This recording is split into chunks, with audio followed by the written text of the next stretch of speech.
చెప్పి ఆకాశంలో చూపించి నాటించారు. మమ్మల్ని సింపుల్గా చెప్పాలంటే నమ్మించి కొట్టుకోవచ్చు సార్. ఎలక్షన్ ముందంతా మిమ్మల్ని దత్తత తీసుకుంటాం, మిమ్మల్ని నా ఫ్యామిలీలో కలుపుకుంటాం, వాలంటీర్స్ని అని చెప్పి అన్నారు.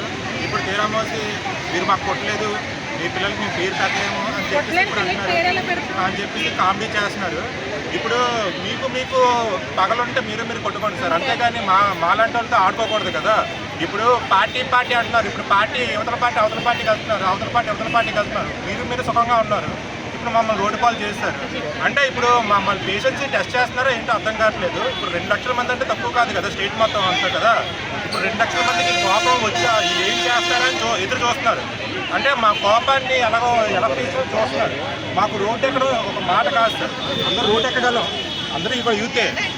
కాకపోతే మేము చదువుకున్నాం కాబట్టి కొంచెం ఆలోచిస్తున్నాం, మాకు ఈ గవర్నమెంట్ ఏం చేస్తుంది కదా, మాకు ఇది మాకు లైఫ్ ఇస్తుంది కదా అని చెప్పి.